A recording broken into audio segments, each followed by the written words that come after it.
برہان Islamic وظائف کے معزز ناظرین، السلام علیکم ورحمۃ اللہ وبرکاتہ۔ بسم اللہ الرحمن الرحیم۔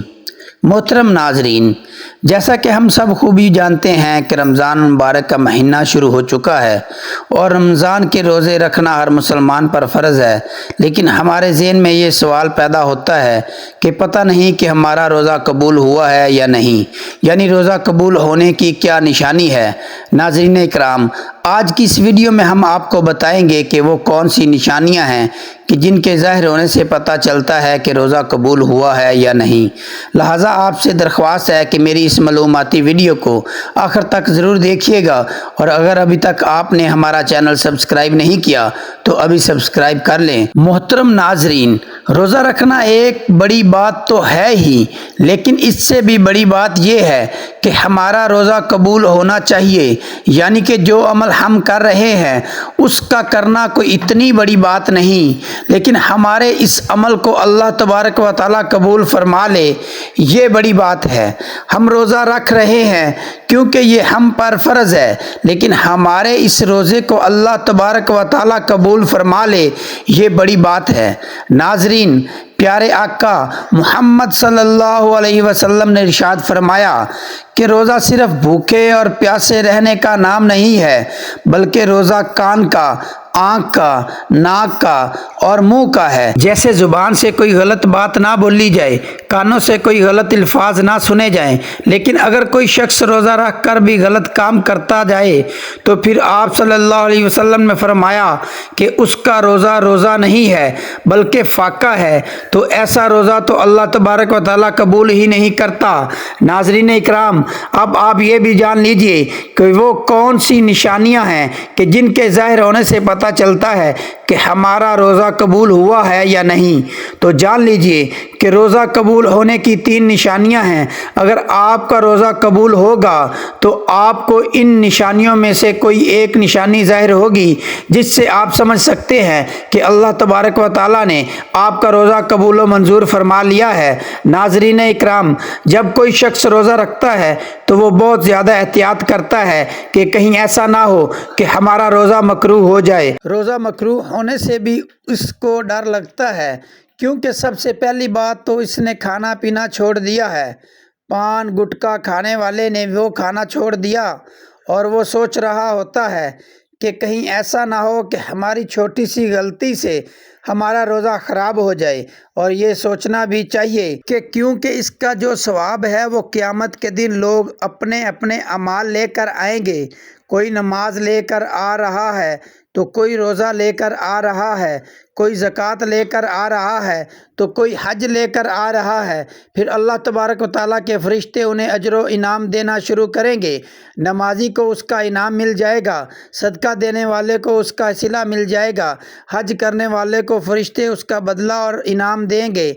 پھر اب باری آئے گی روزہ دار کی تو فرشتے کہیں گے کہ مولا، یہ روزہ دار ہے جنہوں نے تیرے لیے روزہ رکھا تھا، بھوکے اور پیاسے رہے تھے، تو کیا ان کو اس کا اجر دے دیا جائے؟ تو اللہ تبارک و تعالیٰ فرمائے گا، اے فرشتوں، پیچھے ہٹ جاؤ، اس کا روزہ خالص میرے لیے تھا اور میں خود اس کے روزے کا اجر عطا کروں گا۔ کیونکہ انسان نماز میں دکھاوا کر سکتا ہے، صدقہ دینے میں دکھاوا کر سکتا ہے، لیکن روزہ رکھنے میں انسان دکھاوا نہیں کر سکتا، کیونکہ وہ تو خود ہی جان پائے گا۔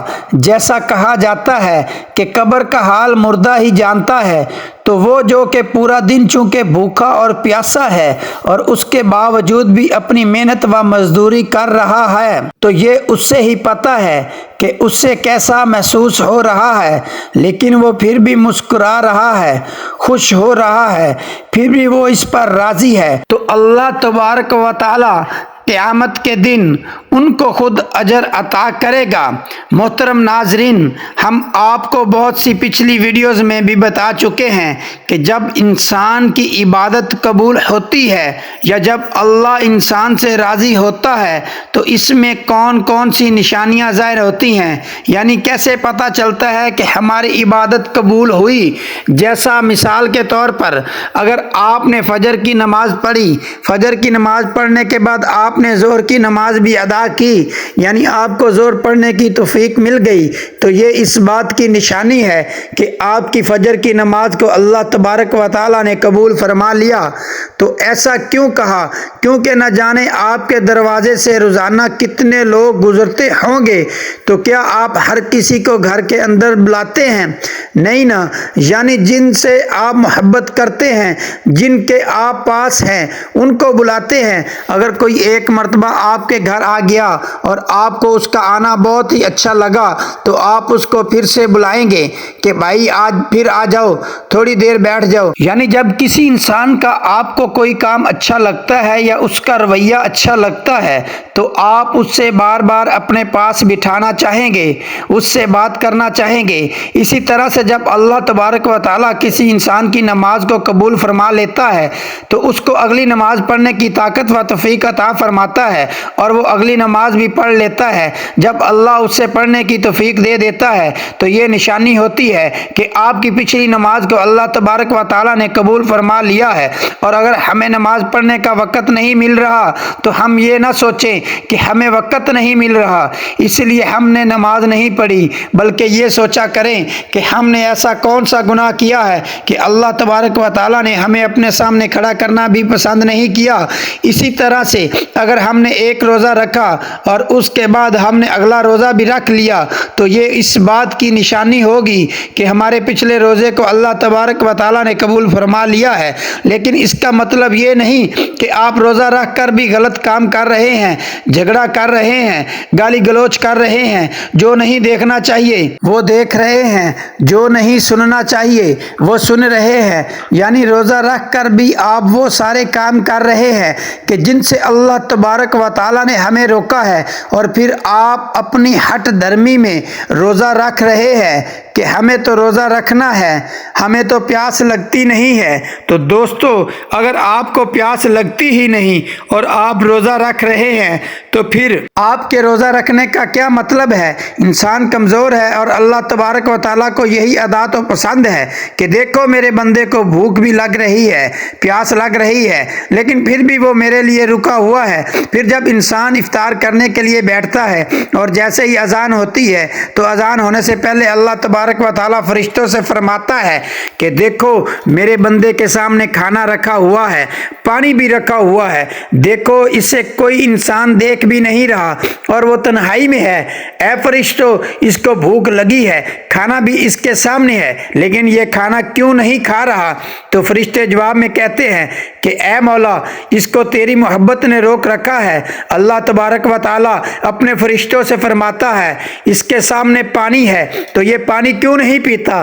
تو فرشتے فرماتے ہیں کہ مولا اسے تیرے ڈر اور خوف نے روک رکھا ہے۔ تو اللہ تبارک و تعالیٰ ایسے روزہ دار کو دیکھ کر خوش ہوتا ہے۔ پھر جیسے ہی اذان ہوتی ہے تو انسان کھانا کھانا شروع کر دیتا ہے۔ پھر اللہ تبارک و تعالیٰ فرماتا ہے کہ دیکھو میں نے اسے اجازت دے دی، یہ کس طریقے سے کھانا کھا رہا ہے۔ یہ ادا اللہ تبارک و تعالیٰ کو بہت پسند ہوتی ہے، اور جب کسی انسان کا روزہ اللہ تبارک و تعالیٰ قبول فرما لیتا ہے تو اس کو ذہنی سکون ملتا ہے۔ اس عمل سے دل کو تقویت حاصل ہوتی ہے اور اگلے روزے کی توفیق بھی ملتی ہے۔ ناظرین اکرام، بہت سے لوگ یہ سوچتے ہیں کہ ہم روزہ رکھ کر کمزور ہو رہے ہیں، لیکن ایسا نہیں ہوتا۔ جب انسان کا روزہ اللہ تبارک و تعالیٰ اپنی بارگاہ میں قبول فرما لیتا ہے تو اس انسان کے اندر ایک اندرونی طاقت اسے ملتی ہے۔ اگر اوپر سے وہ کمزور ہے تو اندر سے اس سے ایک طاقت اور قوت بھی ملتی ہے۔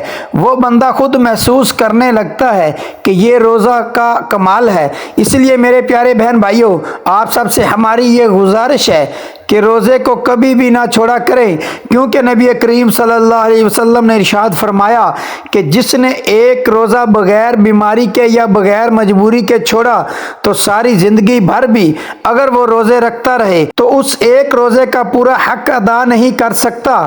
آپ صلی اللہ علیہ وسلم نے ارشاد فرمایا کہ روزے دار قیامت کے دن عرش کے سائے کے نیچے کھاتے پیتے اور مسکراتے ہوں گے، اور بے روزے دار حساب کتاب میں مبتلا ہوں گے۔ اللہ تبارک و تعالیٰ سے دعا ہے کہ اس ماہ مبارک میں ہمیں پورے اور مکمل روزے رکھنے کی طاقت و توفیق مرحمت فرمائے، آمین یا رب العالمین۔